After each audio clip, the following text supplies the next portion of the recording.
तो last centre of mass start किए थे।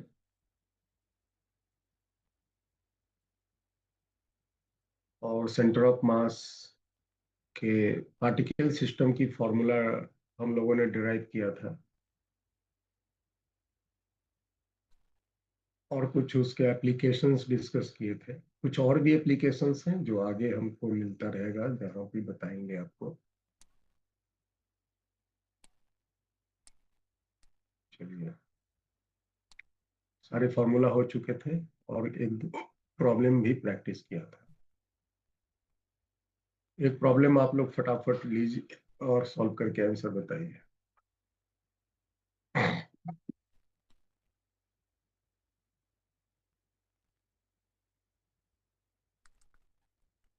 The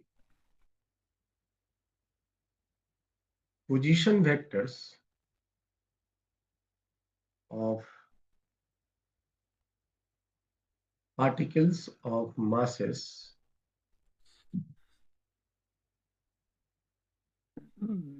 particles 1 kg, 2 kg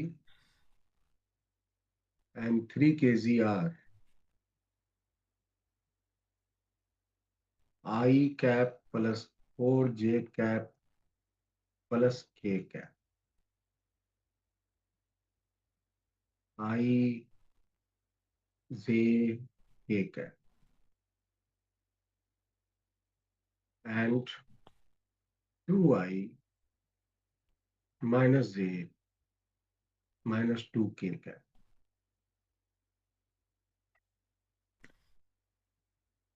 Okay, these are the positions of these all mass particles. Find center of mass position.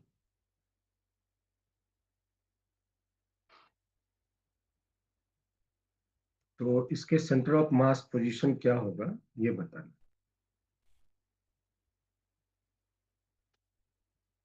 तो देखिए,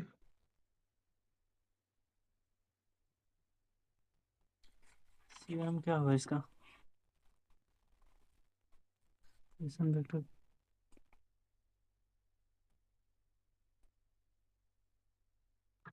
मास 1 into 3I plus j minus k by 2 3I plus 4j cap minus k cap by 2 4j आया। Sir 3/2 आई cap क्या आएगा 3I cap 3j cap 3I cap j 3I cap plus j cap minus k cap by 2 right, यही आएगा centre of mass. Minus आया इतना। हाँ sir. ठीक है, यही आंसर है। फॉर्मूला तो आपको पता है, मैंने दिया था लास्ट क्लास में। पोजीशन ऑफ सेंटर ऑफ मास के लिए m1 r1 vector, m2 r2 vector. तीन मास है तो r3 तक जाएंगे। 4 5 रहता तो उसको भी कैरी करते, m1 plus m2 plus m3। m1 की वैल्यू 1 ले लेते हैं तो उसके जो पोजीशन है रेस्पेक्टिवली दिया हुआ है I plus 4j plus k। फिर उसके बाद दूसरा जो मास है 2 kg का, उसका पोजीशन है I j k।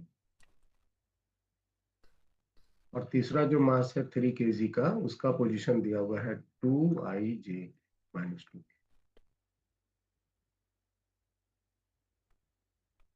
And divided by all of the masses का सम 1 प्लस 2 प्लस 3।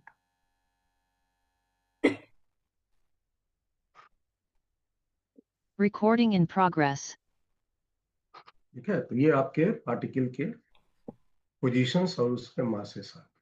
अब इसको आप सिंप्लीफाई करो तो 3 दूनी 6, 6 दो 8, एक 9, 9I हो गए ऊपर में।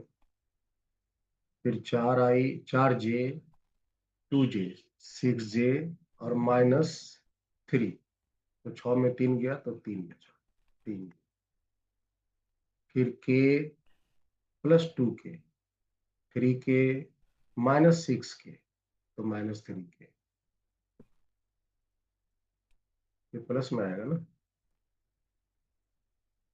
बटा में नीचे कितना आया, 3 3 6, 3 से कट जाएंगे, यहाँ 3i रहेगा, यहाँ पे j रहेगा अकेला, और यहाँ k रहेगा अकेला, नीचे में 2 रह जाए ना। और इसका अगर 4 ऑप्शन में कोऑर्डिनेट्स दिया हुआ है तो इसका कोऑर्डिनेट्स हम बोल सकते हैं कोऑर्डिनेट ऑफ सेंटर ऑफ मास 3/2, 1/2, -1। ये उसका कोऑर्डिनेट के फॉर्म में इसका हम आंसर बोल सकते हैं। ठीक है।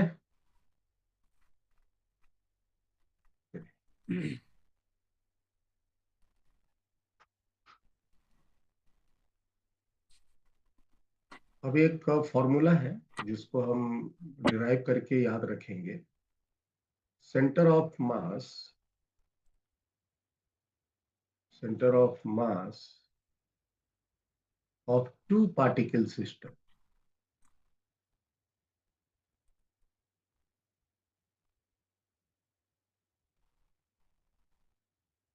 सपोज कीजिए कि एक पार्टिकल यहाँ है जिसका मास है m1, और एक पार्टिकल यहाँ है जिसका मास है m2। तो एक बात तो ये बताओ, क्या इस 2 पार्टिकल का सेंटर ऑफ मास क्या यहाँ हो सकता है, इस जगह पे, इस स्पेस में कहीं हो सकता है, नो सर। या नीचे के स्पेस में, नहीं सर। या m2 के राइट साइड में कहीं पर, नहीं सर। और ना ही m1 के लेफ्ट साइड में। इसके सेंटर ऑफ मास जो है वो इसी दोनों पार्टिकल के लाइन ज्वाइनिंग के बीच में ही कहीं होंगे। मान लेते हैं कि इसका सेंटर ऑफ मास कहीं यहाँ पर है, और m1 से इसकी पोजीशन है r1, और m2 से इसकी पोजीशन है r2। सेंटर ऑफ मास की पोजीशन है r। ठीक है, तो ये m1 m2 r1 r2 का आपस में क्या रिलेशन है, ये हम स्टैब्लिश करना चाहते हैं। तो नियम के अनुसार हम आगे बढ़ेंगे। हम कहीं पर भी अपने सुविधानुसार एक ओरिजिन चुन लेते हैं। सपोज करो कि ओरिजिन यहाँ पर मैंने चुन लिया, और उसी के अनुसार मैं एक एक्सिस सिस्टम ड्रॉ कर लेते हैं। ये एक्सिस सिस्टम लिए,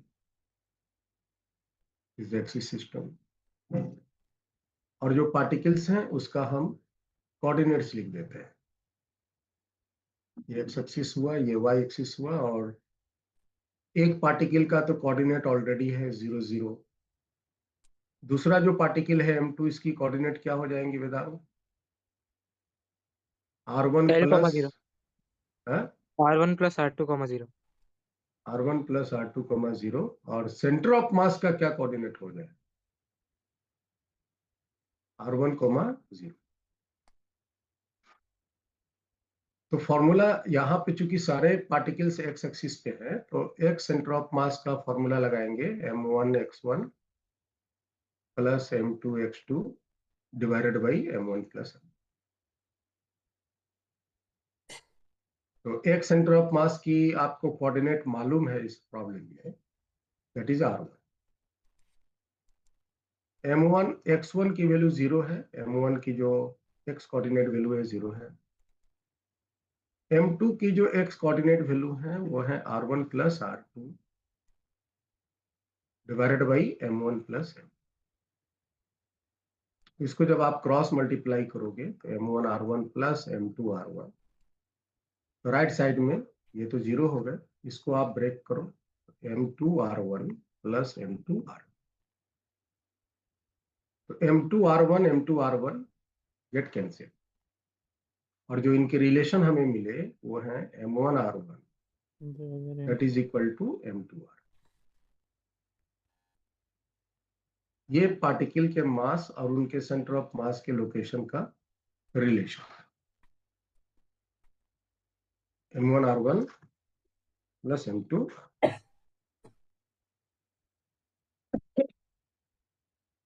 ठीक है, और इसको हम याद रखेंगे, ये जो रिजल्ट आया है उसको हम याद रखेंगे।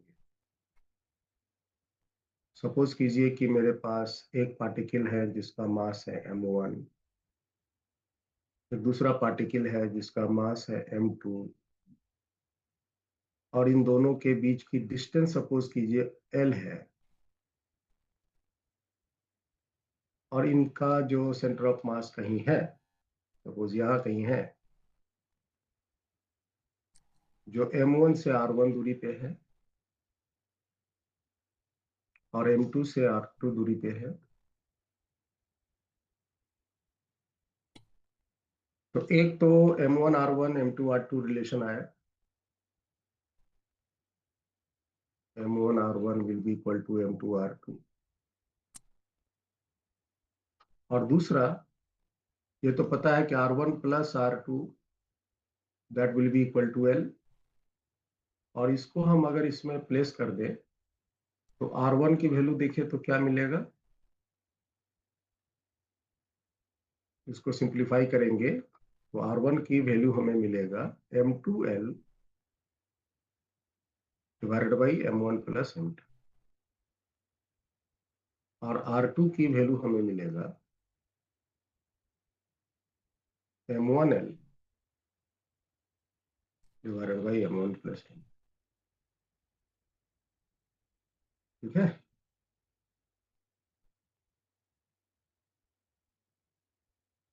This will be the position of centre.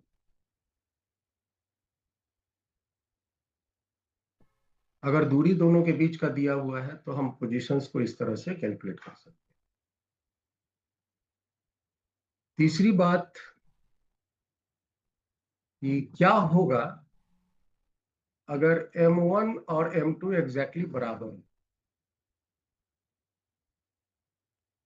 m1 और m2 अगर एग्जैक्टली बराबर हो जाएंगे तो फिर उस केस में r1 और r2 भी बराबर हो जाएंगे, और ये किसके बराबर होगा, l/2 के। कहीं पर भी रख दीजिए r1 इस टर्म में, कहीं पर भी उस पोजीशन को रख दीजिए, m1 m2 की जगह m, m1 की भी जगह m, m2 की भी जगह m, तो नीचे में हो जाएंगे 2m और ऊपर के m से कट जाएंगे l/2, यहाँ भी आएंगे यहाँ भी। इसके बाद मतलब कहने का कि अगर दोनों पार्टिकल के मास एग्जैक्टली इक्वल हो तो इन दोनों का सेंटर ऑफ मास एग्जैक्टली दोनों लाइन ज्वाइनिंग के मिडिल में हो। अगर m1 m2 से बड़ा हो,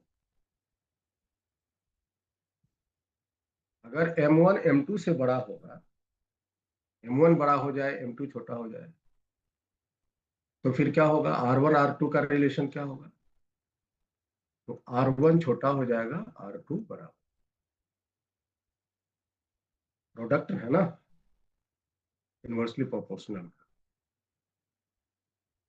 इसका मतलब क्या कहेंगे, इसका मतलब कहेंगे कि जिसका मास ज्यादा होगा सेंटर ऑफ मास उससे नजदीक हो, ज्यादा मास के नजदीक में सेंटर ऑफ मास होगा। अगर m1 ज्यादा है तो r1 कम है, m2 अगर ज्यादा है तो r2 कम है।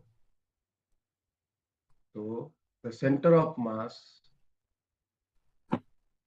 will be nearer to the heavier mass। Centre of mass जो होगा हेवियर मास के नजदीक में होगा। The centre of mass will be nearer to the heavier मास।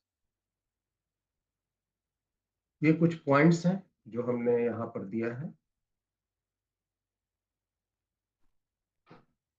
कुछ पूछना है, समझ में आया? ये सिंपल मैथमेटिक्स है इसलिए मैंने इसमें बहुत ज्यादा समय नहीं दिया। आगे बढ़े। Yes sir. एक छोटा सा एग्जांपल करके इसको हम लोग आगे बढ़े।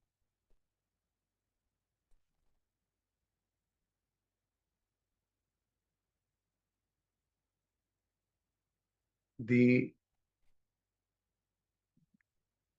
distance between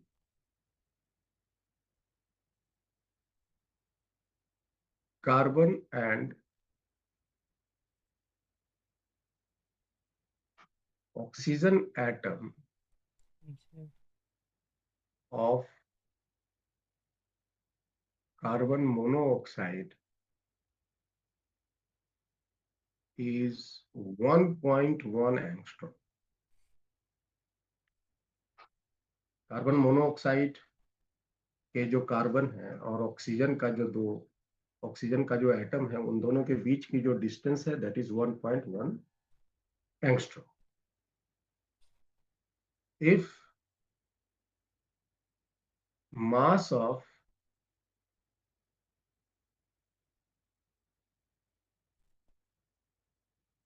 carbon and oxygen atom are 12U, U means atomic mass unit, to 12 MU and AMU, and oxygen का कितना है? 16, 16 AMU. Then choose the correct option. मैं कुछ ऑप्शन दे रहा हूँ, आपको उसे चुनना है. About the center of mass is 6.3 angstrom from carbon atom to 1 angstrom भैया from oxygen atom. आए ना एक बढ़िया क्वेश्चन.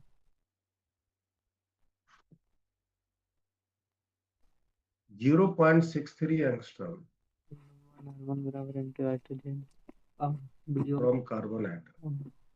नहीं,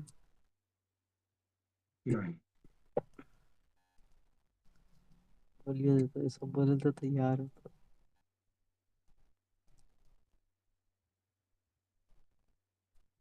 देखिए तो कौन सा ऑप्शन आपको बैठ रहा है. PM1 आर्गन into हाइड्रोजन है नहीं CU कार्बन ऑक्सीजन 1.1 एक्सट्रम का है दूरी.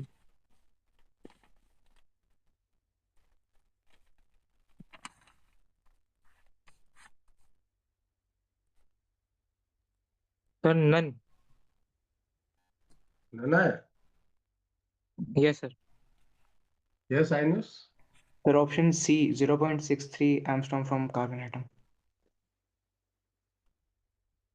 चेक करो वेदांत. आइनेस का कुछ ऑप्शन मिल रहा है एग्जैक्टली. ओ फंस गया. ये कार्बन एटम है, ये ऑक्सीजन एटम है. इन दोनों के बीच की एल डिस्टेंस दी हुई है 1.1 एंगस्ट्रॉम. 0.1 माइनस ऐसे हमारे 14 सेंटर ऑफ मास यहाँ कहीं है. कार्बन की मास वैल्यू दी हुई है 12U. सेंटर मास मान यहाँ है ऑक्सीजन का है 16U. पूरा कितना है M1 X1 तो 12 यहाँ से जो R1 डिस्टेंस होगा from the carbon, x plus तो R1 की वैल्यू हम लिख सकते हैं 16U उत्तर बताओ into L. L is 1.1 हम सही हो तुम्हारे divided by total mass. Total mass हो गया 28 16 और 12, 28. 12x ये आएगा centre of mass from carbon atom. और ऑक्सीजन एटम से R2 will be equal to 12u into L is 1.1 and divided by 20. ये आएगा centre of mass from oxygen. अब कैलकुलेट करके देख लो कि कौन सी वैल्यू बैठ रहा है। तो 16 into 1.1 divided by 28 हम कैलकुलेटर यूज कर रहे हैं। 16 into 1.1 divided by 28, ये अप्रोक्सीमेटली 0.63 आ गया एंगस्ट्रॉम। और नीचे वाला आया 12 into 1.1 divided by 28, ये आया 0.47। तो मेरा ऑप्शन सी है। नन कैसे आ गया था वेदांत? कैलकुलेशन में गलती हो गया था। नहीं सर, वो मास सर उधर वाले का मल्टीप्लाई करना होता है ना, हाँ उल्टा, अगर ये तो सर निकालनी वो है मैंने तो सीधा कर दिया। नहीं, यही तो बात यहाँ बताना था। R1 निकालनी है तो M2 into L करेंगे। R1 निकालनी है तो M2L divided by M1 plus M2। R2 निकालनी है तो M1L, R2 निकालनी है तो M1L divided by M1 plus M2। ठीक है, तो इस तरह से रिजल्ट है। तो ये जो अभी दो पार्टिकल का है, इसका हम यूज करते रहेंगे आगे भी। चलिए हम पार्टिकल सिस्टम से आगे बढ़ते हैं और हम अब बात करेंगे centre of mass of uniform, पहले तो नॉन यूनिफॉर्म बात। Centre of mass of non uniform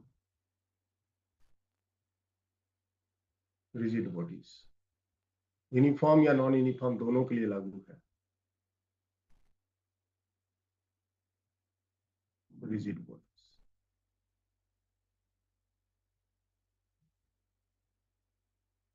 ये जनरल फॉर्मूला है, इसको हम कहीं भी लगाते हैं। पूरा लिख लेना चाहिए ठीक है, इस संख्या तो इस जैसे कि देखो यहाँ पर मान लो एक रॉड है, समझो थोड़ा ध्यान से। सपोज करो ये एक रॉड, चाहे वो यूनिफॉर्म और non uniform, I don't care. तो अगर ये एक रॉड है तो आप इस एंड से इस एंड तक अगर गौर से देखो तो इसके भीतर में कितने पार्टिकल्स मिलेंगे? लाखों करोड़ों।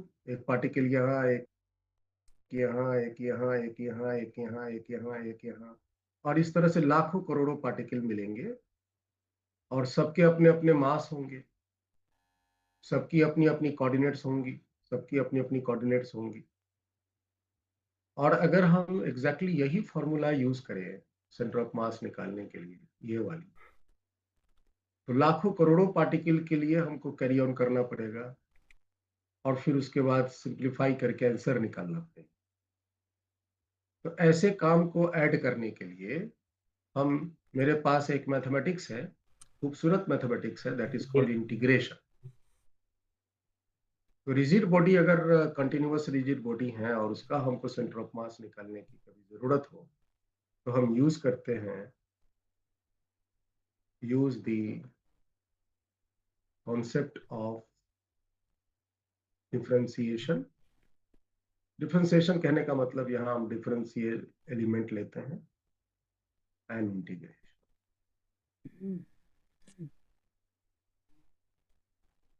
ठीक है, तो हम ये वाली कॉन्सेप्ट को यूज करके सेंटर ऑफ मास निकालते हैं। हम थोड़ा सा स्टेप्स इसका शेयर कर देते हैं आपको।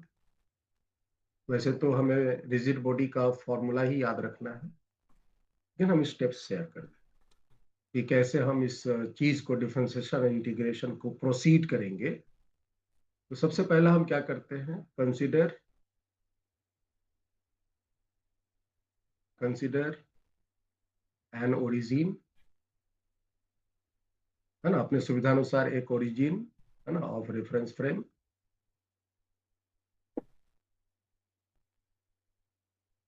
and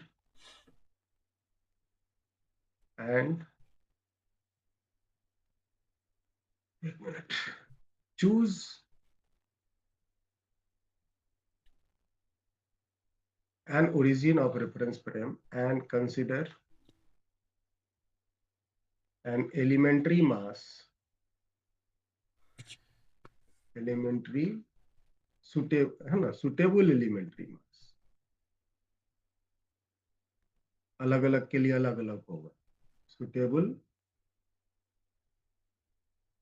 elementary mass dm, है ना, of thickness dx at a distance x from the chosen origin.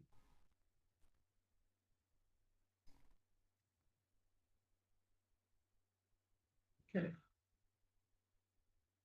और रिजिड बॉडी के अनुसार हम एलिमेंट्री मास डीएम चुनते हैं, जैसा रिजिड बॉडी होगा उसके अनुसार चुनते हैं, उसकी थिकनेस सुटेबली हम लेते हैं। अब ये देखो थिकनेस जो dx लिखे हैं ये बस नोटेशन के रूप में है, एट ए डिस्टेंस x। अगर हम एट ए डिस्टेंस y लेंगे तो थिकनेस बोलेंगे dy। अगर हम एट ए डिस्टेंस थीटा लेंगे, एंगुलर पोजीशन थीटा लेंगे तो उसका थिकनेस बोलेंगे डी थीटा। ठीक है, तो इस तरह से हम जो भी हम डिस्टेंस कंसिडर करेंगे उसी के कॉरस्पॉन्डिंग हम थिकनेस को एज्यूम करेंगे, और जैसा हम एलिमेंट्री मास चुनेंगे, है ना, उसका मास को बोलेंगे डीएम। एक हम चुन के आपको दिखा देंगे, पहले आप इसका प्रोसेस को समझ लीजिए कि आपको एक ओरिजिन चुनना है। ओरिजिन चुनने के बाद वहां से एक्स डिस्टेंस पर एक छोटा सा थिकनेस कंसिडर करेंगे डीएक्स, जिस एलिमेंट का मास को हम एज्यूम करेंगे डीएम। फिर उसके बाद फाइंड डीएम, डीएम का वैल्यू निकालेंगे, and position of centre of mass of D M, centre of mass of elementary mass D M, elementary mass D M. पहले तो डीएम का मान निकालेंगे। ठीक है, डीएम का मान कैसे निकलेगा, तो इंटीग्रेट करके निकलेगा, और फिर उसके बाद उस डीएम का सेंटर ऑफ मास कहाँ है वो मानेंगे। मान लिया जाए कि उसका सेंटर ऑफ मास कहीं पर हुआ, से x, y, z। वो जो एलिमेंट्री मास डीएम चुने हैं उसकी सेंटर ऑफ मास ये x, y, z। और फिर उसके बाद वही फॉर्मूला है, then use x centre of mass.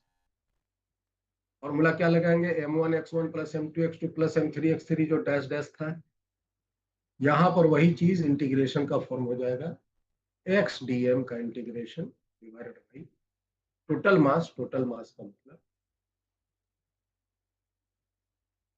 Similarly y centre of mass का फॉर्मूला बनेगा integration y dm divided by integration, और z सेंटर ऑफ मास का फॉर्मूला बनेगा integration z dm।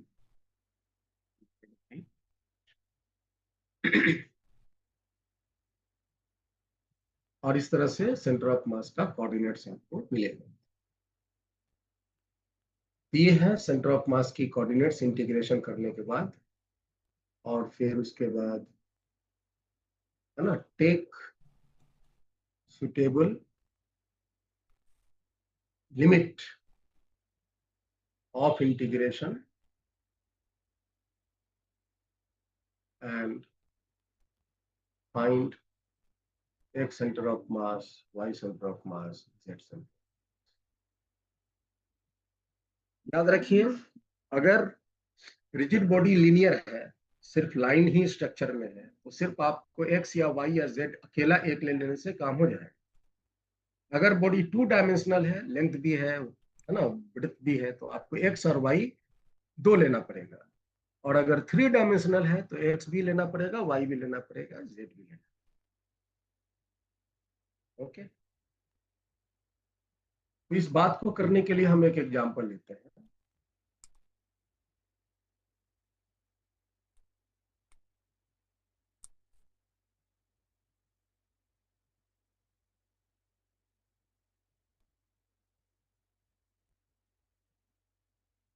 A rod lie on x-axis from x equal to 0 to x equal to L, whose linear mass density, linear mass density मतलब mass per unit length, mass per unit length को ही linear mass density कहते हैं, है ना, varies as lambda equal to ax square या ax सीधे बोलो ax. Find the position of center of mass की पोजीशन बता।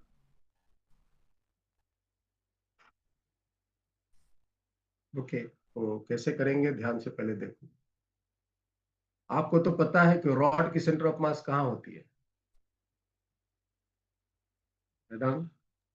L/2। तो क्या इसका आंसर L/2 आएगा? नहीं सर।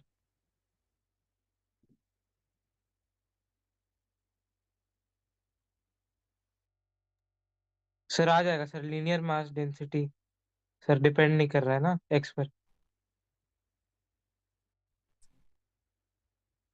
एक्चुअली में ये रॉड का सेंटर ऑफ मास L/2 तब होता है जब वो रॉड यूनिफॉर्म, यूनिफॉर्म हो जाओ, यूनिफॉर्म उसमें कुछ नहीं बोला। और जब रॉड यूनिफॉर्म नहीं हुआ तो सेंटर ऑफ मास उसके कहीं भी हो सकते हैं। सब भाई सोचता है कि बोलते कि बड़ा आदमी इज्जत रखता एक्चुअली में यार रॉड का देखो क्या है, है।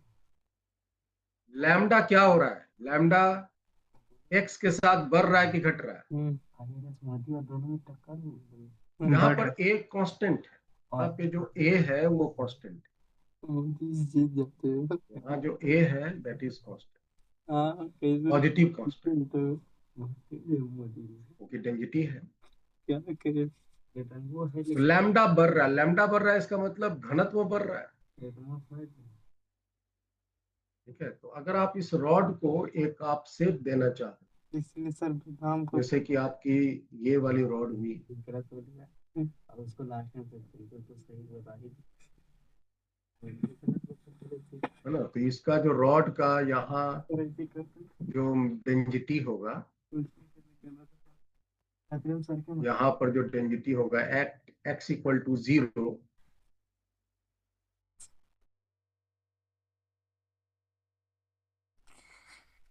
एक्स इक्वल टू 0 पे डेंसिटी क्या होगा बताओ?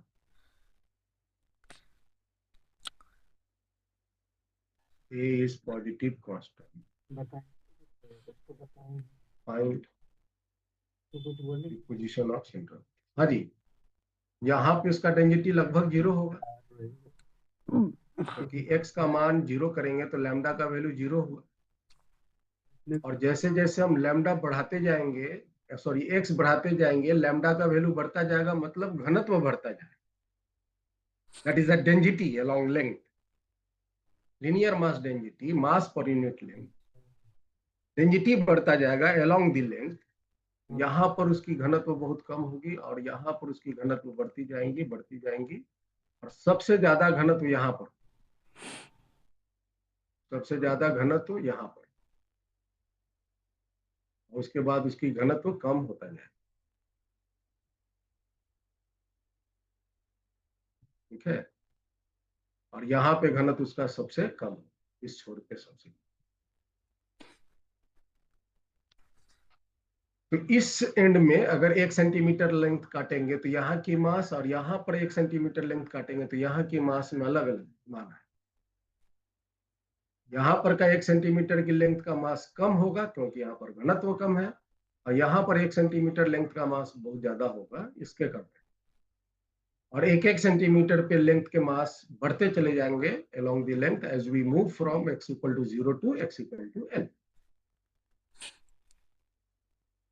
तो इसका सेंटर ऑफ मास जो होगा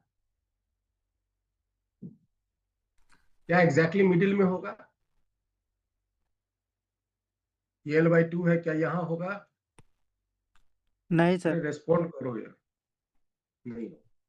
तो यहाँ पर नहीं होगा तो किधर होगा? राइट साइड होगा कि लेफ्ट साइड होगा?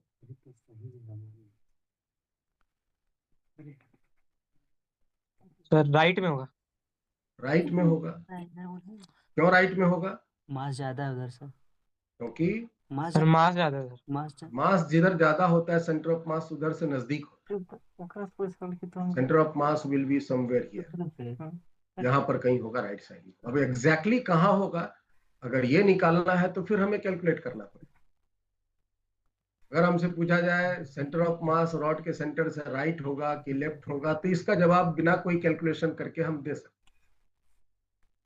लेकिन अगर पूछा जाए कि कहाँ पर एग्जैक्टली होगा वो पोजीशन हमको निकाल के दो तो फिर हमें कैलकुलेट करना पड़ेगा। तो चलिए हम कैलकुलेट करना सीखते हैं। तो हम इसी को ओरिजिन मान लेते हैं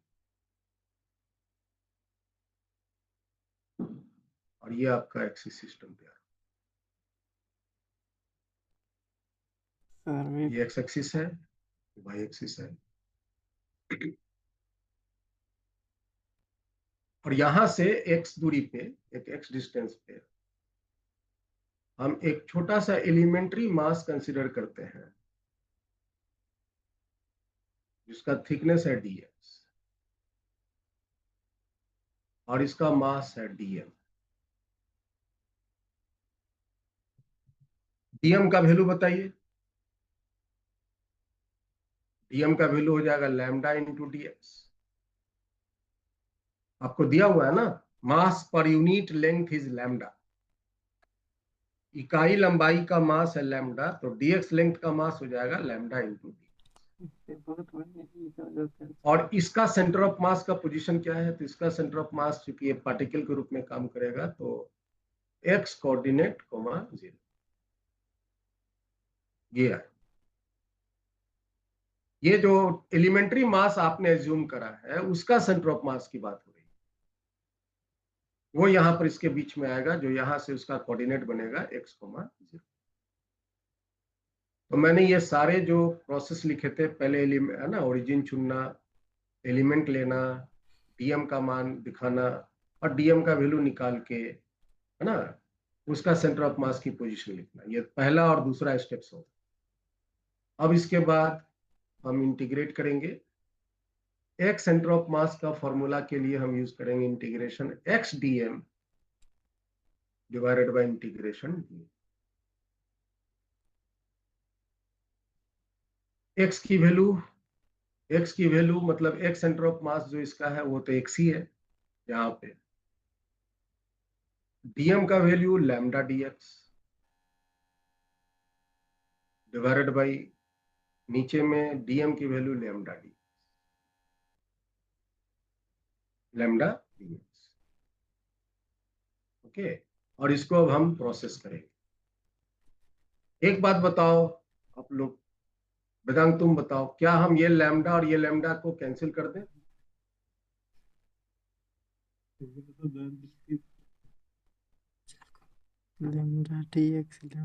वेदांत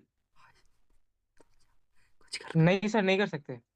नहीं कर सकते, क्यों नहीं कर सकते? क्योंकि ये दोनों अलग अलग जगह। सर वो इंटीग्रेशन के अंदर है ना सर। हाँ तो बाहर निकाल के कर दें। वो इसका हाँ सर, बाहर निकाल के कर दे।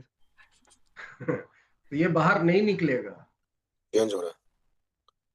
वो बाहर नहीं इसलिए निकलेगा क्योंकि बाहर कांस्टेंट निकलते हैं क्या बोला? और लैम्डा तो कांस्टेंट नहीं है ना, लैम्डा तो वेरिएबल है। yes. तो हम लैम्डा का वैल्यू प्लेस करेंगे, ए एक्स रखेंगे तो क्या हो जाएगा ये A X square D X. Denominator में लेमडा की जगह AX। इतना अच्छा बताओ, तो क्या अब यहाँ A और A को कैंसिल कर दें? नहीं नहीं यस सर। ये हो जाएगा, हाँ ये हो जाएगा तो ये हो जाएगा, क्योंकि ये कांस्टेंट है। ये बाहर निकल जाएगा। कांस्टेंट चाहे अंदर रहे, हाँ, अंदर रहेगा तो बाहर हो जाएगा, बाहर होके कट जाएगा। भीतर से ही काट दिए। हाँ, ओके, अब हम लिमिट डालेंगे। लिमिट कहाँ से कहाँ डालेंगे? तो 0 से लेकर L L तक।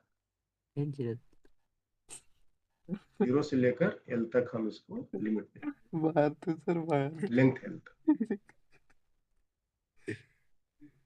और अब आप इसको इंटीग्रेट कर दो, तो ये हो जाएगा x³/3, सर तो भाई बना देते 0 से लेकर L तक, और नीचे हो जाएगा x²/2, ये हम तो बना देते 0 से लेकर L तक। जब आप लिमिट रख के इसको सिंप्लीफाई करोगे तो वैल्यू आएगा 2L/3। हाँ L³ ऊपर बनेंगे, नीचे L² बनेंगे, कट जाएंगे, एक L ऊपर रहेगा, 6 का 2 ऊपर जाएगा, 3 नीचे गिरेगा। ये तो बनाए ही थे लगता है। अगर हम इसका y सेंटर ऑफ मास निकालना चाहें तो फॉर्मूला तो मेरा वही रहेगा, y/dm/इंटीग्रेशन dm। बोलिए बोलिए बोलिए लेकिन ये जो y की वैल्यू देखो तो y कोऑर्डिनेट कितना है? 0 है। जीरो होगा सर के एलिमेंट का जो सेंटर ऑफ मास आया उसका y कोऑर्डिनेट 0 है, तो यहाँ पे हम y की वैल्यू 0 रखेंगे, जीरो आ जाएगा। ऑटोमेटिक इसका इंटीग्रेशन वैल्यू 0 है। पटाख में ना मारते हैं तो सर। इस रॉड की जो सेंटर ऑफ मास आया सर मार वो आया कल 2L/3 फ्रॉम, है ना, x = 0।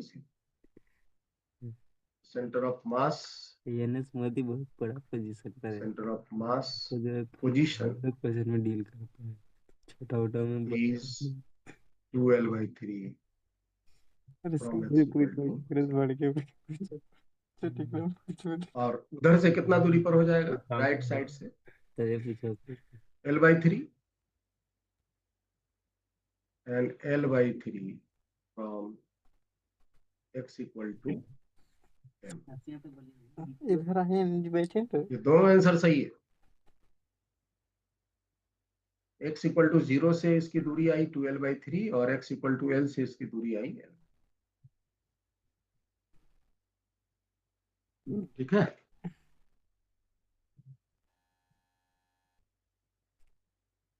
यस सर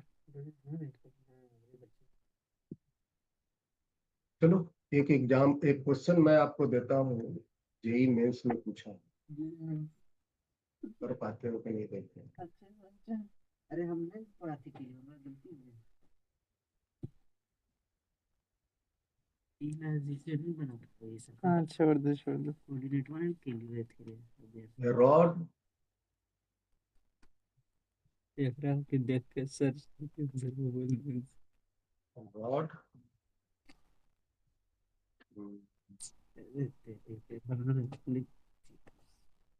चलो मान लेते हैं, a rod lie on x-axis from x = 0 to x = L, whose linear mass density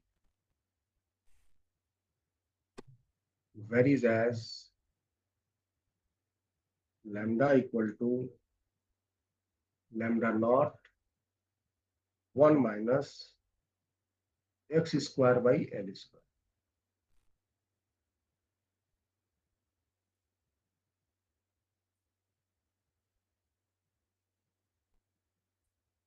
If the distance of center of mass from x = 0 is 3L/A, find A का मान क्या होगा?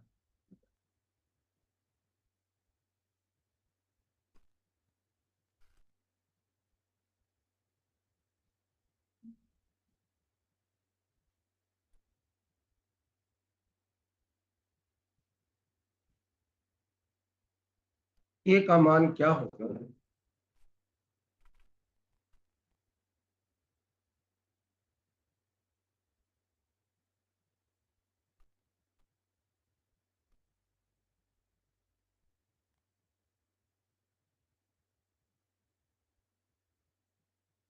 काफी जगहों पर शादी है, सब मैसेज किए थे सर शादी में जाना।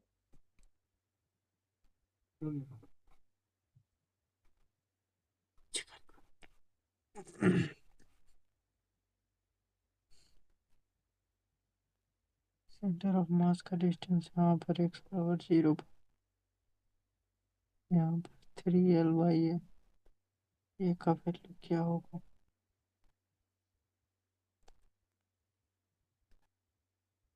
ऐसे है भैया,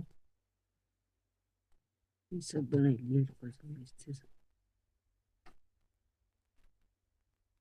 के कहा क्या रहा है कि अराउंड अराउंड 0 to 4 तक 0 0 है।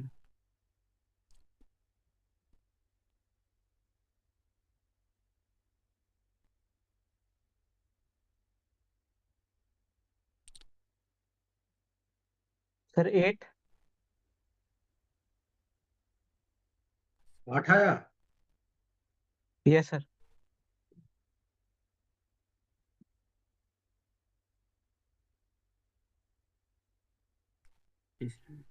मिथलेश आया आंसर 8। सॉल्व करते हैं sir.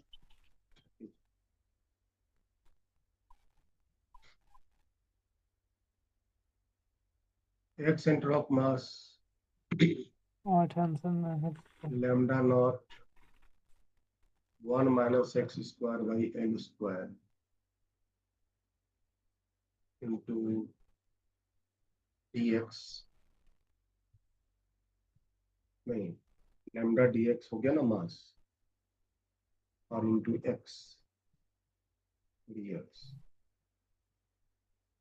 Divided by lambda naught 1 minus X square by L square dx, 0 से लेकर एल तक, 0 से लेकर एल तक। लैम्डा नॉट कांस्टेंट है, कट जाएंगे, और यहाँ पे आ जाएगा x dx का इंटीग्रेशन एक्स स्क्वायर बाई 2, तो हो गया एल स्क्वायर बाई 2 माइनस ये हो जाएंगे एक्स क्यूब dx का x to the power 4 L to the power 4 by 4, नीचे में हो गया एल स्क्वायर, डिनोमिनेटर में dx का इंटीग्रेशन x का हुआ l माइनस एक्स स्क्वायर का हुआ X cube by 3, L cube by 3, और ये हो गया एल क्यूब एल स्क्वायर, इतना माना। तो एल स्क्वायर से क्यूब कैंसिल हो गए, एल स्क्वायर से ये यहाँ पर square, L L L L भी कैंसिल ही हुआ, एल कॉमन हो गया, एलसीएम यहाँ 4 ले लेते हैं, ये हो गया 2 माइनस 1, नीचे कितना आ गया 3 एलसीएम, ये हो गया 3 माइनस 1, सिंप्लीफाई कर लेते हैं, ये हो गया एल बाई 4, यहाँ हो गया 1/3, 2/3, ये हो गया 3L/8, तो 3L तो ऊपर में मिल ही रहा है, तो ए की जगह हमको 8 दी, so A must be equal to 8।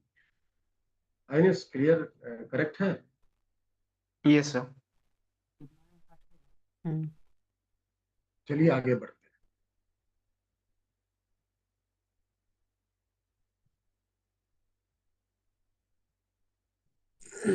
Centre of mass position of some uniform rigid body, uniform rigid bodies, ये कुछ यूनिफॉर्म रिजिड बॉडीज हैं, इनका सेंटर ऑफ मास आपको याद रखना है। जैसे आप इंटीग्रेशन करके निकाल भी सकते हैं, लेकिन आपको इसका सेंटर ऑफ मास याद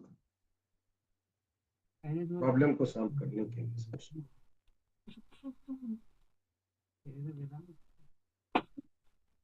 तो एक एक बॉडी का मैं देते जा रहा हूँ। सबसे पहले एक रॉड है, यूनिफॉर्म रॉड, यहाँ सारे बॉडी यूनिफॉर्म है। मैं जिसका चित्र बनाते हुए दिखा रहा हूँ कि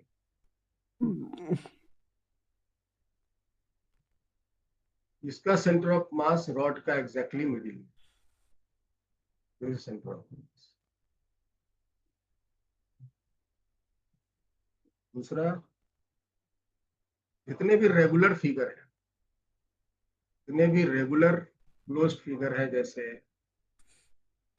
कहेंगे इसको रिंग, डिस्क, डिस्क है, ये रिंग है, डिस्क,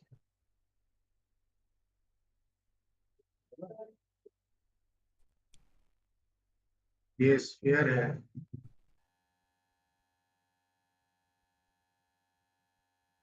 स्फीयर है, ये सिलेंडर है, सारी यूनिफॉर्म है, याद रखो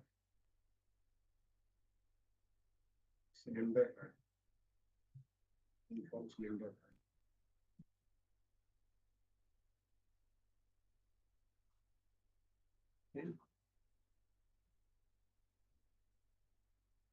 इनके centre of mass exactly middle.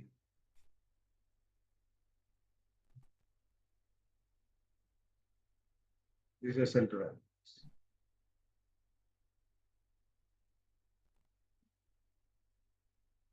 Centre of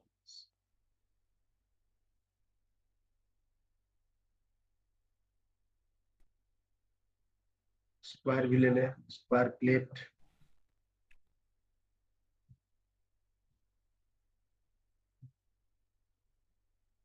cuboid भी ले लें, ये क्यूबॉइड, क्यूबॉइड का कहाँ होगा, सेंट्रोइड, भीतर बीच में, भीतर अंदर, अंदर अंदर, ये उसका सेंटर ऑफ,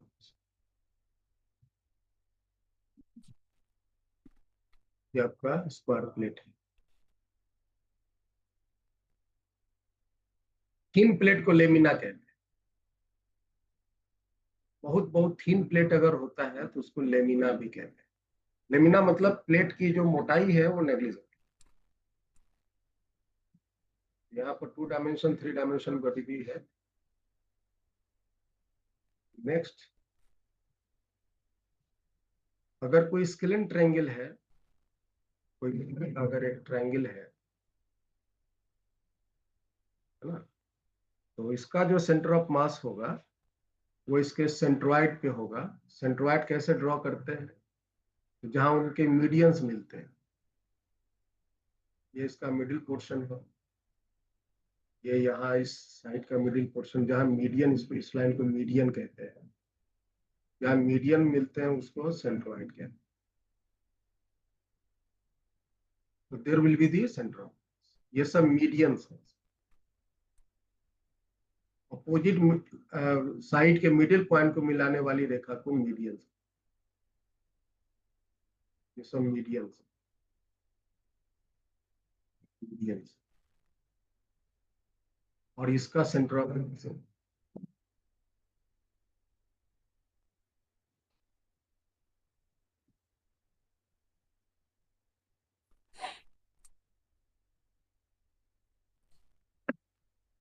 अगर रेक्टेंगल है,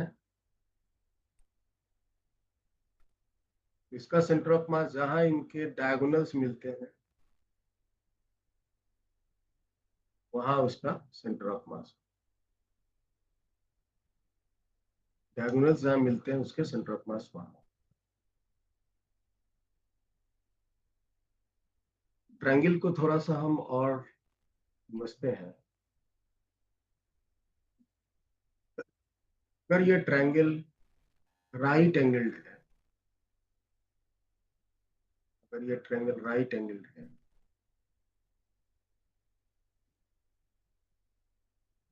तो इसके मीडियंस कहाँ मिलेंगे, इसका एक याद रखिएगा फॉर्मूला, ये लेमिना है, याद रखिएगा।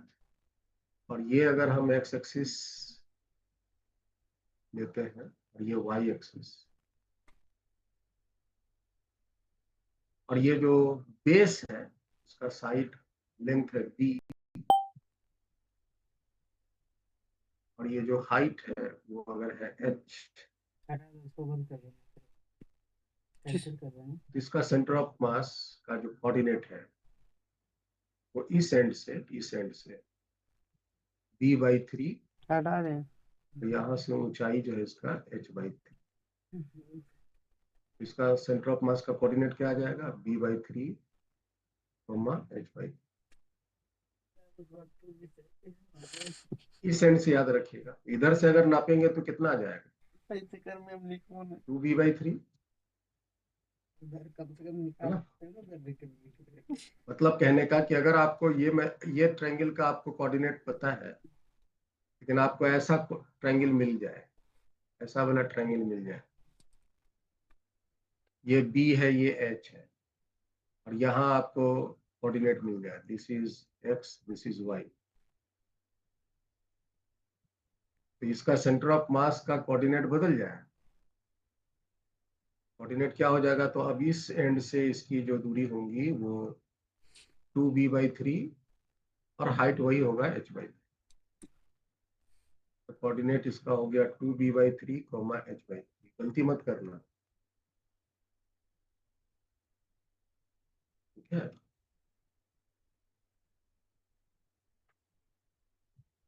और अगर ये आइसोसेलेस ट्रायंगल है, सपोज कीजिए दिस ट्रायंगल इज आइसोसेलेस, ये आइसोसेलेस ट्रायंगल है,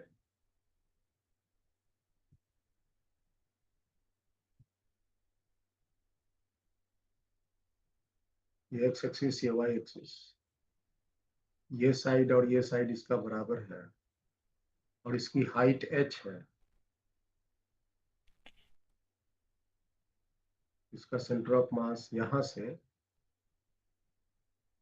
h/3 दूरी पर, is the centre of mass coordinate. ये ओरिजिन अगर हम लेंगे,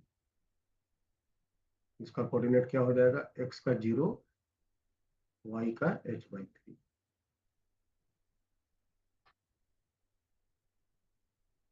तो ये आपका ट्रायंगुलर लेमिना का सेंटर ऑफ मास का पोजीशन। चलिए अब आगे बढ़ते हैं। रेगुलर फिगर का सेंटर ऑफ मास उसके खुद के सेंट्रोइड पे होंगे, और ये कुछ इस तरह का डायग्राम। तीसरा पॉइंट, आगे बढ़ते हैं।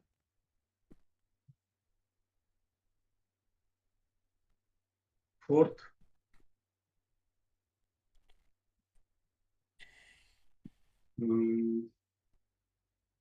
ले लेते हैं रिंग सेगमेंट। रिंग सेगमेंट,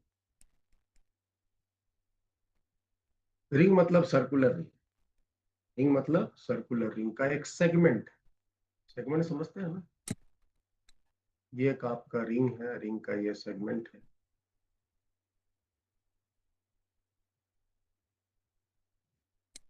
ये रिंग है, और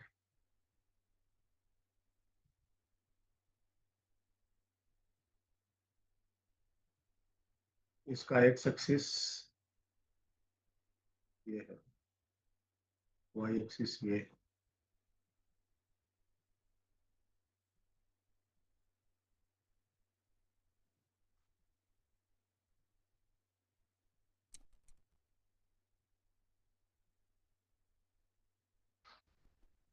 So now you have this ring, यही रिंग है अब, दिस इज रिंग।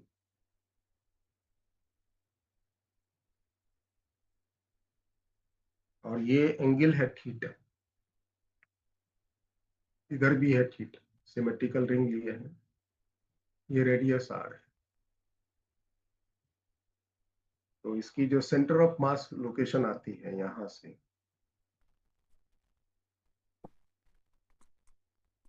ये वाली सेंटर ऑफ मास पोजीशन,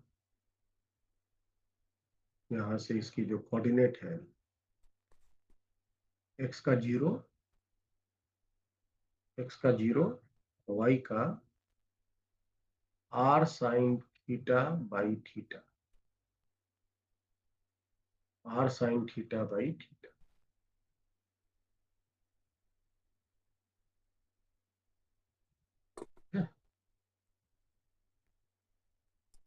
ये जनरल फॉर्मूला है, r sin theta by theta.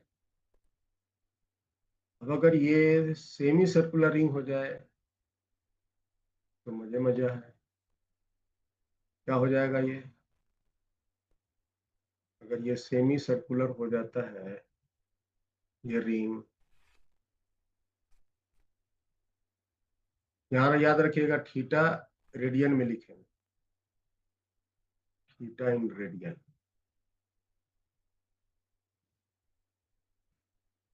ये सेमी सर्कुलर रिंग,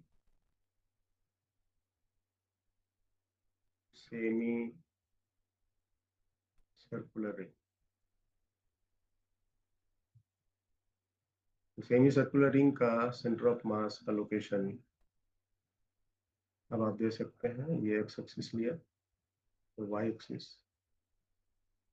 थीटा का वैल्यू क्या हो जाएगा वेदांत?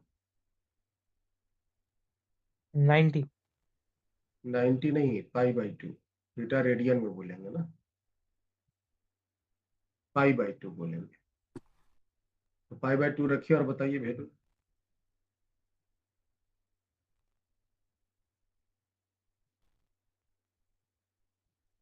पाई बाई 2 रखिए और बताइए वैल्यू। साइन पाई बाई 2 तो 1 हो गया, नीचे पाई बाई 2 रखेंगे तो पाई और 2 चला गया ऊपर, 2r by pi. 2r by pi. तो इसका कोऑर्डिनेट हो गया x का 0, y का 2r बाई। इस तरह से हम कोई भी एंगल पर ये है तो वहां पर सेंटर ऑफ मास बोलेंगे। 60 डिग्री, 30 डिग्री, 90 डिग्री, 120 डिग्री, जो पर भी है सेंटर ऑफ मास हम इसका बोलेंगे।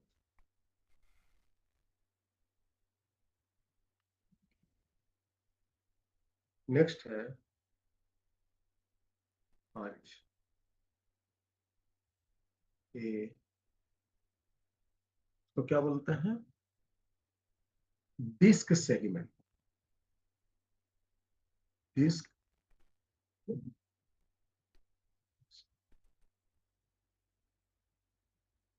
अगर ये रिंग ना होकर के डिस्क होता, अगर ये रिंग ना होकर के डिस्क होता, अगर हम इसी को कॉपी कर लें और इसको डिस्क बना दें,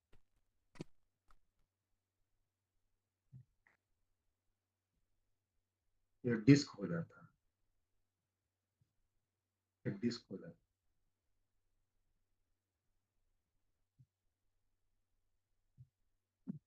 तो मटेरियल भरा is uniform disc, is uniform disc.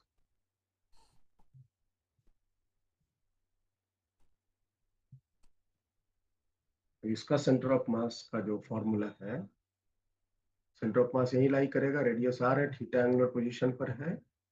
इसका फॉर्मूला x का 0 और y का 3r sine theta, sorry 2r sine theta by 3, 2r sine theta by 3 theta, 2r sine theta by 3 theta.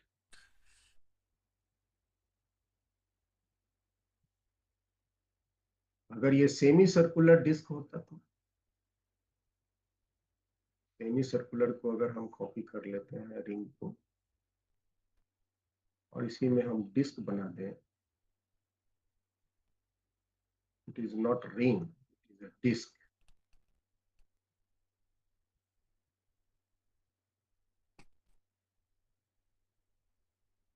तो इसका पोजीशन चेंज हो जाए, ये डिस्क हो,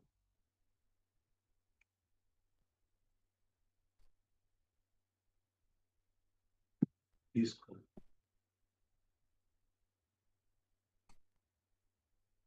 चलो हम सब लिख देंगे, पहले डिस्क बना लीजिए। डिस्क का नेचर कैसा हो? Disc, disc uniform disc. अब नॉन यूनिफॉर्म डिस्क होगा तो फिर हमें इंटीग्रेट करके निकालना, कोई ऑप्शन ही नहीं है।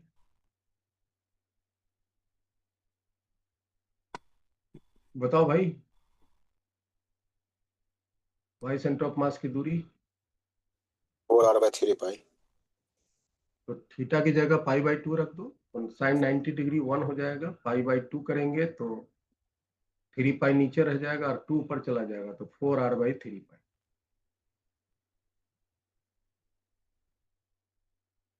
इसका कोऑर्डिनेट सेंटर ऑफ मास की x का 0, y का 4r/3।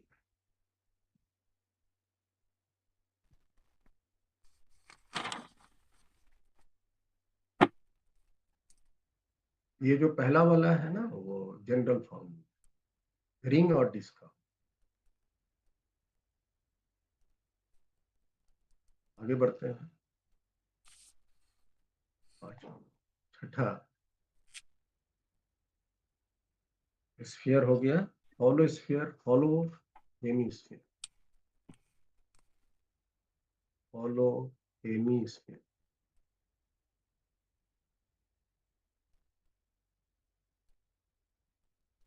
इसको शेल भी कहते हैं, हेमीस्फेरिकल शेल। खोखला है, जैसे कटोरा को उलट दिया, खाली कटोरा उलट दिया, भीतर में खाली है। ये एक्स एक्सिस, वाई एक्सिस, इसका सेंटर ऑफ मास यहाँ पे, और ये दूरी होता है r/2, रेडियस r है, ये सेंटर ऑफ मास। इसका कोऑर्डिनेट हुआ x का 0, y का r/2।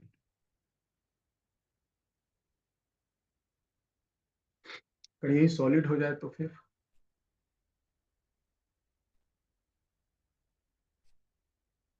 अगर यही सॉलिड हो जाता है तो चेंज हो जी आ जाएगा। जाएगा।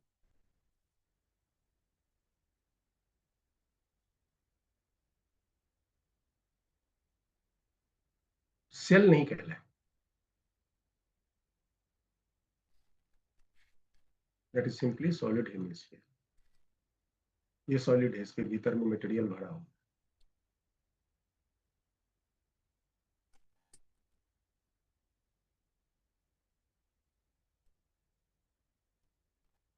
इसका जो सेंटर ऑफ मास का formula 3r/8,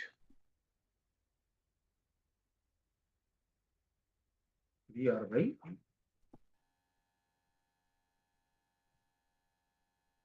r radius, x का 0, y का 3r/8।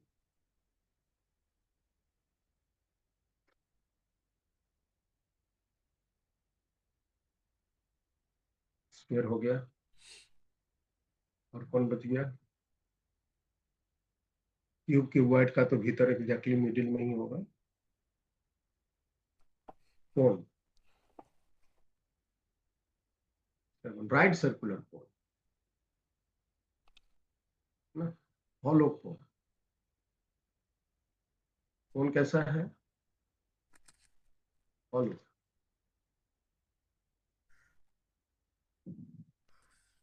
भीतर में खाली है, आइसक्रीम भरा नहीं है। आइसक्रीम वाला होता है ना,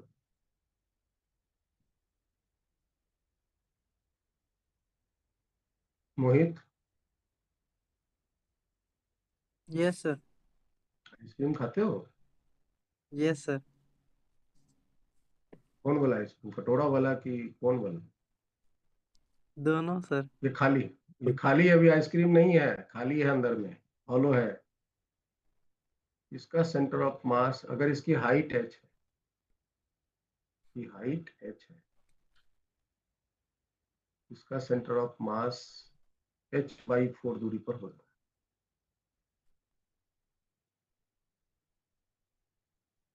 h/4। This is the centre of x का 0, y का h/4। और यही अगर सॉलिड हो जाता है, आइसक्रीम भर जाएगा, तो मोहित, मुंह में पानी आ गया, आइसक्रीम भर गया, अब कुछ नहीं बोलेगा, तो ये सॉलिड हो गया। सॉलिड कोन में क्या होता है ना कि नीचे के मास जो है वो ज्यादा हो जाते हैं, तो सेंटर ऑफ मास थोड़ा नीचे शिफ्ट होता है। इस केस में सेंटर ऑफ मास थोड़ी सी डाउन शिफ्ट होती है।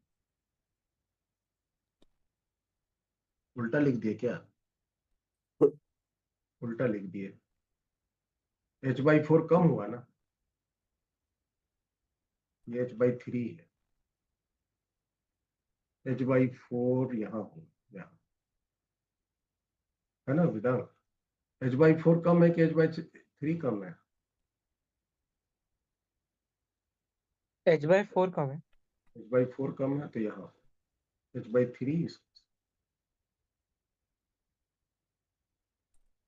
हॉलो का थोड़ा ऊंचा रहता है, सॉलिड में थोड़ा सा नीचे रहता है, क्योंकि इस केस में यहाँ जो मास है ना वो बड़े रहते हैं, यहाँ पर मास ज्यादा रहता है कंपेयर टू ऊपर में। इसलिए मास जो है सेंटर ऑफ मास, क्योंकि मास नीचे ज्यादा है तो शिफ्ट होगा।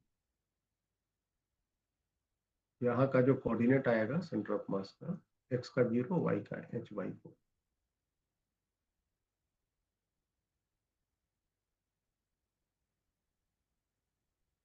तो ये मेरे सेंटर ऑफ मास के कुछ लोकेशन है यूनिफॉर्म रिजिड बॉडीज के, और ये सारे लोकेशंस अगर हम याद रखेंगे तो कैलकुलेशन करके प्रॉब्लम सॉल्व करना आसान। अब आइए हम आपको सिखाते हैं how to find centre of mass of combined rigid bodies. अगर दो या दो से ज्यादा रिजिड बॉडीज की कॉम्बिनेशन हो गई है, how to find the centre of mass of system of rigid bodies, जिसमें दो या दो से ज्यादा बॉडीज की कॉम्बिनेशन है, उसका सेंटर ऑफ मास निकालना है। ठीक है, इसके जो स्टेप्स हैं बहुत सिंपल से हैं। फॉर्मूला फंडामेंटल वही रहेगा जो मैंने पढ़ा पहले। First, convert the rigid bodies, है ना, एज पार्टिकल्स ऑफ सेम मास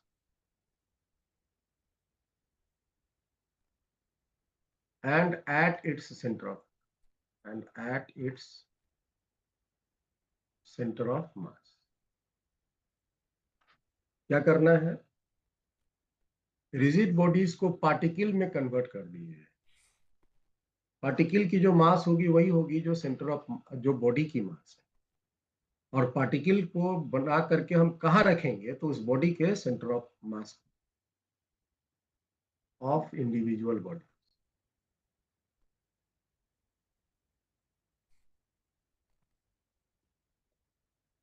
बस यही टेक्निक रहेगा। उसके बाद then find centre of mass of particle system accordingly.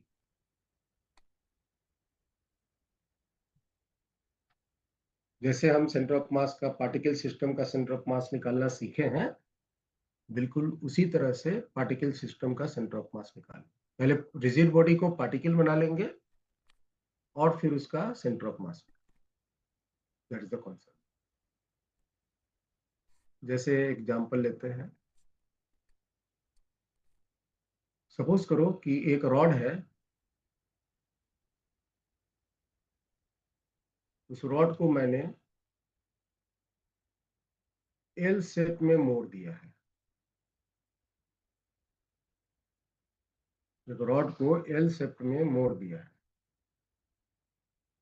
एक यूनिफॉर्म रॉड था उसको एल शेप में मोड़ दिया है। इसकी नीचे की पार्ट है L/3 और जो खड़ा है पार्ट उसका लेंथ है 2L/3। दिस इज द, एक यूनिफॉर्म रॉड था उसको इस तरह से मोड़ दिया।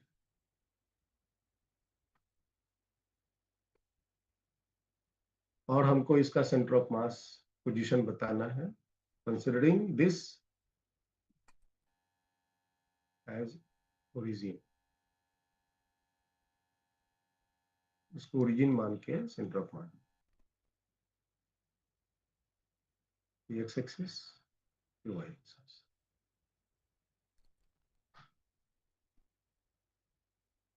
This is a uniform rod.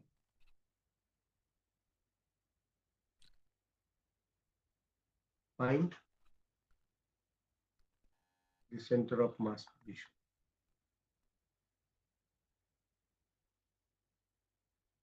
तो इसका सेंटर ऑफ मास पोजीशन आप कैसे बताएंगे? बहुत ही सिंपल है। सबसे पहले आप क्या कीजिए,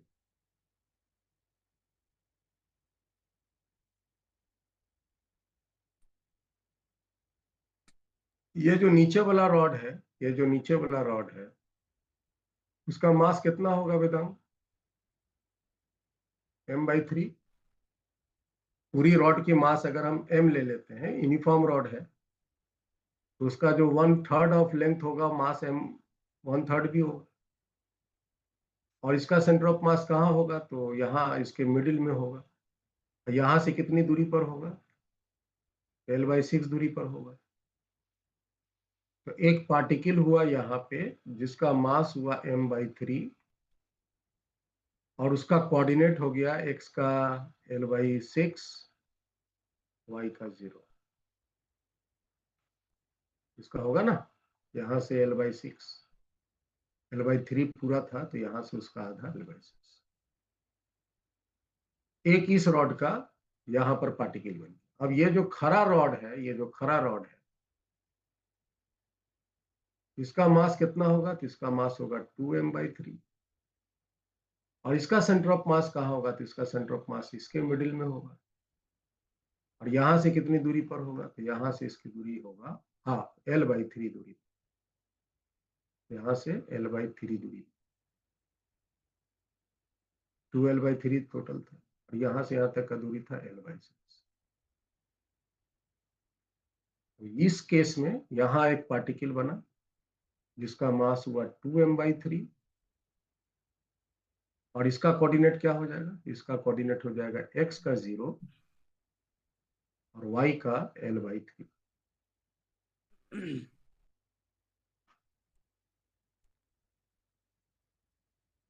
और अब आप इसका सेंटर ऑफ मास बोल सकते, दैट इज सिंपल।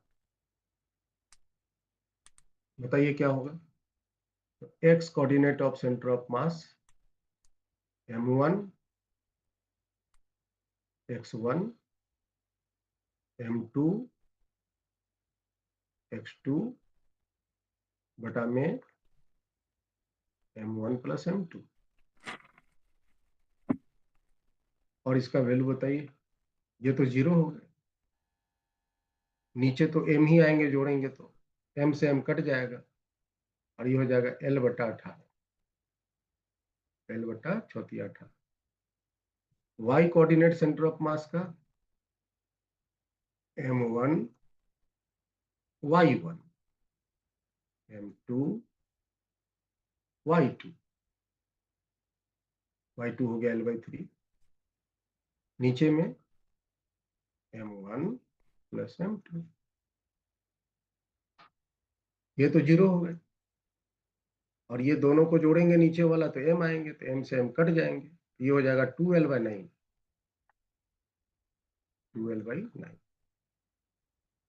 तो ये जो सिस्टम है, एल शेप्ड सिस्टम का सेंटर ऑफ मास की जो कोऑर्डिनेट आएंगे वो है l/18, 2l/18, 2l/9। ये मुझे आंसर माइनस, देखो तो चेक करो मेरा कैलकुलेशन सही है। ये से सही है। और इसका जब आप लोकेशन करोगे ना, l/18, 2l/9, इसका लोकेशन कहीं यहाँ पे आपको मिलेगा, यहाँ कहीं रास्ते में। This will be the centre of mass of this system, centre of mass of system. Rod के मटेरियल पर नहीं है, सेंटर ऑफ मास रॉड के मटेरियल से बाहर है, रॉड के मटेरियल से ये बाहर है।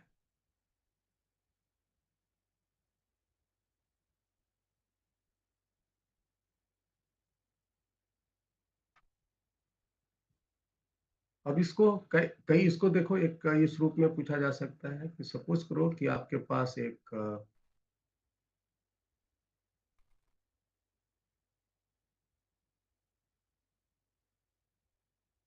टी शेप्ड स्ट्रक्चर है,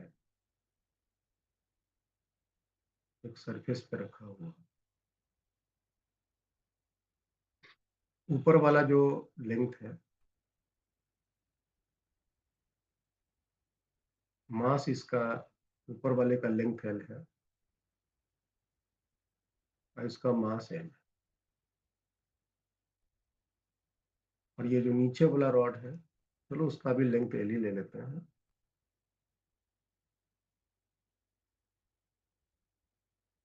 और इसका भी मास है।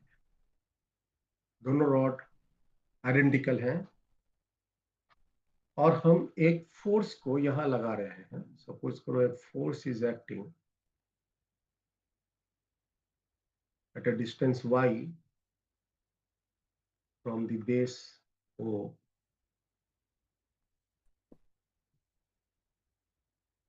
क्वेश्चन ये है कि फाइंड y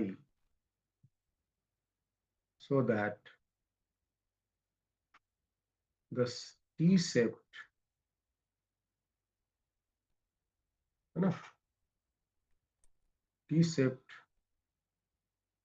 doesn't overturn।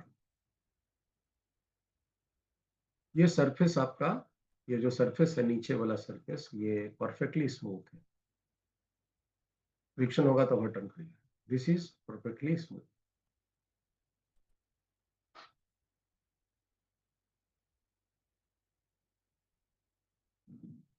भैया आपको पता है कि अगर सेंटर ऑफ मास से वो फोर्स पास करेगा तो ट्रांसलेशनल मोशन में चलेगा। रोटेट तब करता ना जब वो टर्न अप लेता, ओवरटर्न करेगा। तो सेंटर ऑफ मास से अगर पास करेगा तो फिर वो टर्न नहीं करेगा, रोटेट नहीं करेगा। इसका सीएम निकालना मतलब। तो बताइए फटाफट इस केस में इसका सेंटर ऑफ मास का लोकेशन। आपको y निकालना है, मतलब सेंटर ऑफ मास की दूरी निकालना इस ओरिजिन के रेस्पेक्ट। अगर हम इसको ओरिजिन के साथ ले लें, दिस इज y एक्सिस, आपका आंसर निकालना इजी है।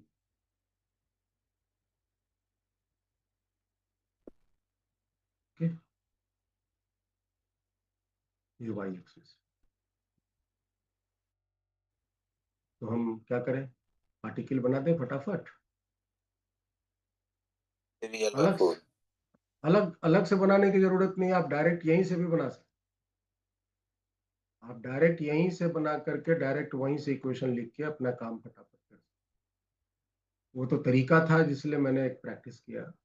जैसे कि इसका बताइए, इसका सेंटर ऑफ मास, ये जो रॉड है, ये जो खरा वाला रॉड है, इसका सेंटर ऑफ मास कहाँ होगा? बीच में, बीच में। L/2। और मास हो गया m और इसका कोऑर्डिनेट हो गया x का 0, y का L/2। यस, इसका सेंटर ऑफ मास कहाँ हो? इसका सेंटर ऑफ मास Y का यहाँ बीच 0, में हो, x का 0, सॉरी y का, Y का 0 सर। x का 0, सर y का X तो का L 0, आएगा, Y का L हो जाएगा सर। y का L हो जाएगा, x का, यस यस सर। और मास m ही रहेगा। इसका सेंटर ऑफ मास यहाँ, इसका सेंटर ऑफ मास, ये दो पार्टिकल आपको झलक रहे हैं ना रेड कलर से, जिनके मास m है और जिनके कोऑर्डिनेट्स इतने हैं। तो हम y सेंटर ऑफ मास निकालेंगे, क्योंकि x सेंटर ऑफ मास तो ऑटोमेटिकली 0 है, क्योंकि x1 0 है, y x2 भी 0। तो इस केस में x सेंटर ऑफ मास 0 ही है, और y सेंटर ऑफ मास की value m1 is m, y1 is L/2, m2 is m, y2 is L by m1 plus m2। mm cut जाएंगे, नीचे 2 बचेंगे, ऊपर में कितने हो गए 3L/4। तो y सेंटर ऑफ मास की ये कोऑर्डिनेट आया, तो इसका मतलब y की वैल्यू 3L/4 होना चाहिए। This is the answer. If the line of action of force passing through the center of mass, the body will take translational motion. इस तरह से हम कोई भी रिजिड बॉडी का, ये जो रॉड सिस्टम के लिए लिया, अब इसी तरह से हम कोई भी बॉडी कंबाइन करके सेंटर ऑफ मास उसका निकाल, नियम परफेक्टली यही है। जैसे कि मान लीजिए कि आपका एक ये कोन है,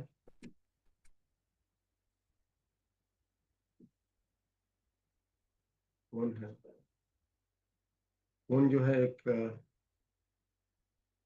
सिलेंडर के ऊपर में रखा है,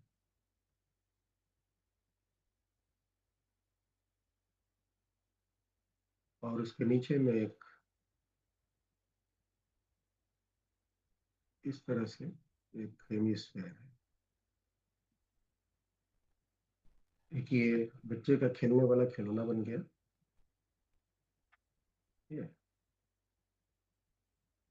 ये जो कोन है, इसकी डेंसिटी है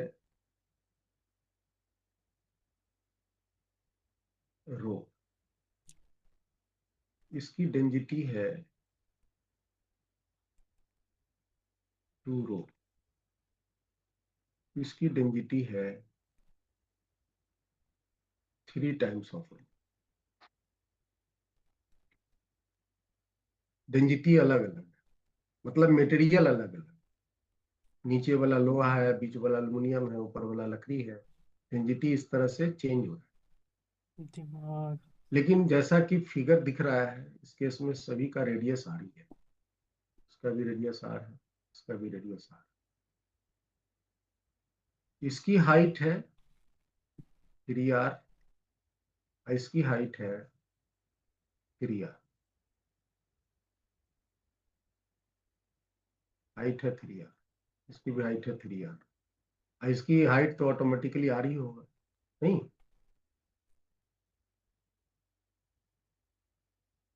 R ही होगा। सारे सॉलिड्स हैं, सारे सॉलिड हैं, सारे सॉलिड हैं, सिलेंडर भी, कोन भी, स्फीयर भी।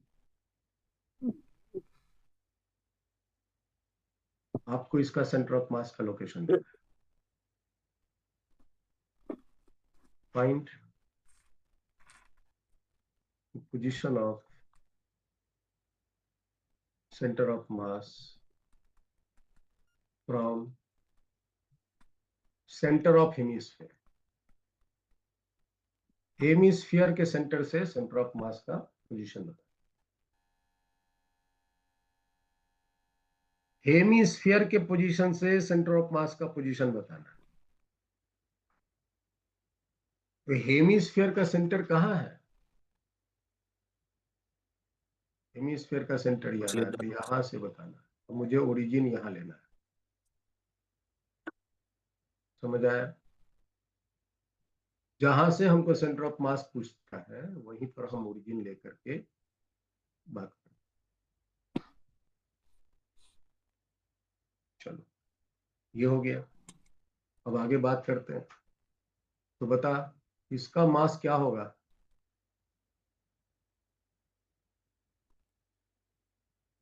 मास बराबर वॉल्यूम इंटू डेंसिटी। वॉल्यूम क्या होता है कोन का? 1/3 पाई R square into H। H is 3R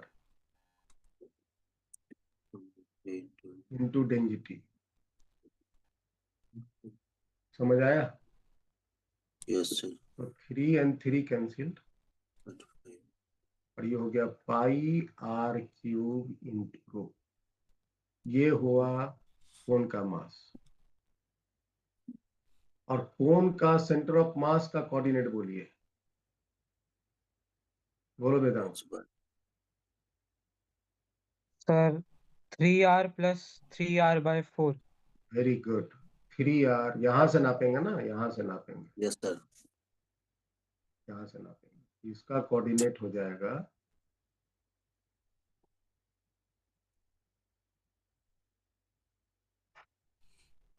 3r/4 हुआ बेटा। हाँ सॉलिड है ना, सॉलिड है। 3r plus 3r/4। थोड़ा मेहनत हो गया, चलिए कोई बात नहीं। कैलकुलेट करके 4R बोलिए। नहीं 4r करेंगे तो यहाँ भी चेंज हो जाएगा, तो फिर ये नहीं कटेगा यस सर। ना, मेला है, इसलिए रहने दे। अब इसी को काटने के लिए है ना, मास का वैल्यू काटने के लिए कि फ्रैक्शन में ना आए, वो 3r दिए थे। फॉलो कर सकते हैं उसको, तो होली करेंगे तो फिर डेंसिटी का मामला नहीं खत्म हो जाएगा। समझ रहे हो? चलो यही रहने यस दो। सर। और बताओ, 4 तिया 12, 3 15r/4। बस तरीका सीखना है। ओके, अब बताओ इसका, इसका मास कितना बोलेंगे? इसका वॉल्यूम हो गया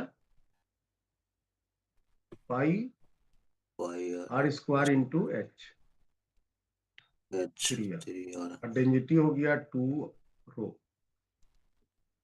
कैलकुलेट करके मान कितना हो गया? 3 दूनी 6 पाई r³ इंटू रो। ये आएंगे ना, यही आएंगे ना वेदांत? Yes 3 sir. दूनी 6 पाई r³ इंटू रो। और इसका सेंटर ऑफ मास का कोऑर्डिनेट बोलिए।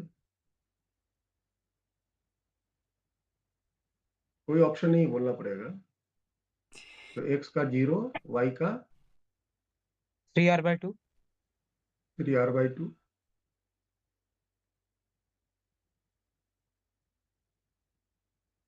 चलो ये 0 है।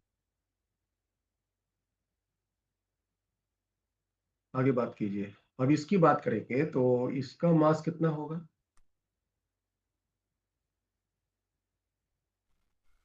उसका वॉल्यूम कितना हो गया? होता है ना 4/3, टू तो 2/3 2/3 πr3। पाई r³ और डेंसिटी इसका कितना है? तो 3 रो है। 3 से ये 3 कैंसिल हो जाएंगे और ये हो गए आपके 2 पाई r³ टाइम्स रो। ये इसका मास है। और इसका सेंटर ऑफ मास का कोऑर्डिनेट यहाँ कहीं होगा। कोऑर्डिनेट बोलिए। x का 0 और y का -r/2। है, सॉलिड है, -3r/8। -3r/8। गलती से भी गलती मत करना कोऑर्डिनेट लिखने में, सेंटर ऑफ मास। यहाँ अगर r/2 बोलोगे, ज्यादातर बच्चे गलती यही कर देते हैं और फिर सारा मेहनत बेकार हो जाए। मेहनत कम नहीं लगेगा इसको सिंप्लीफाई करने में। अच्छा आप देखो इधर जो मासेस की इतनी इतनी वैल्यूज दिख रही हैं, अगर हम कुछ फैक्टर को, अगर हम इसका मान को, इसके मास को हम m मान लेते हैं, मतलब पाई r³ इंटू रो को m मान लेते हैं, ये हो जाएंगे 6m, होंगे ना? और ये हो जाएंगे 2m। कंपेयर कर लिया इसके मास से, इसका मास हो गया 6m, इसका मास हो गया। कोऑर्डिनेट्स आपको सामने में है। और अब आप फॉर्मूला लगा दीजिए। तो x सेंटर ऑफ मास का वैल्यू तो 0 ही आएगा क्योंकि सारे x कोऑर्डिनेट 0 है। y सेंटर ऑफ मास के वैल्यू कुछ आएंगे। y के सेंटर ऑफ मास कैलकुलेट करना पड़ेगा। m1 हुआ m, m1 हुआ m, ऊपर वाले से चल रहे हैं। और y1 हो गया 15r/4 प्लस m2 हो गया 6m और y2 हो गया 3r/2। और नीचे में आ जाइए, m3 हो गया 2m 2m और y3 हो गया -3r/8, -3r/8 माइनस के साथ लिखेंगे, डिवाइड करेंगे m + 6m + 2m, सारे m कैंसिल हो जाएंगे, इतना रखने की जरूरत नहीं होगी। और इसके बाद बाकी आप कैलकुलेशन कर सकते, या इसके बाद बाकी आप कर सकेंगे। ये 2 से 8 कट जाएगा, 2 बचेगा, यहाँ से ये 3 हो गया और यहाँ 4 है, तो कितना हो गया, ये m तो कट गया, 15r प्लस 3 तिया 9, 9 चौके 36r प्लस माइनस माइनस, और यहाँ बच गया 2, सॉरी यहाँ 2 बचा हुआ है ना, कटा नहीं है सर 4 है ना? इस जगह पे, यस सर, 4 होगा ना?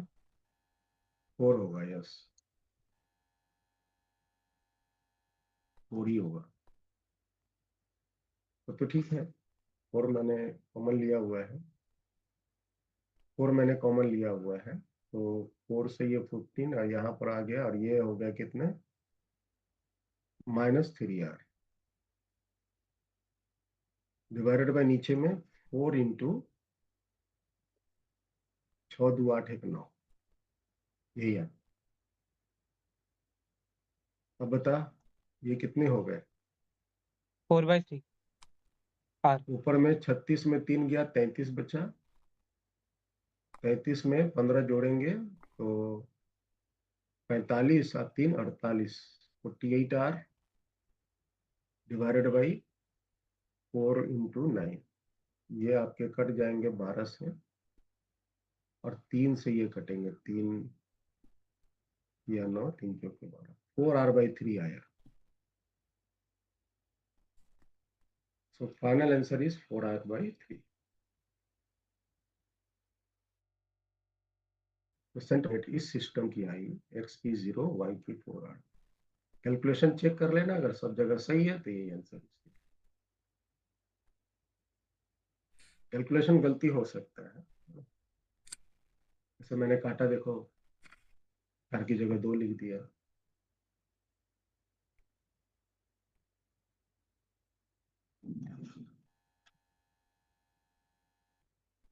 तो अगर इस तरह का आपको जितने भी बॉडीज का कॉम्बिनेशन मिल जाता है तो आप उसको पार्टिकल बना लीजिए, और पार्टिकल की तरह फॉर्मूला आपको पता है उसको। ये हो गया rigid body combination. Next class में हम डिस्कस करेंगे,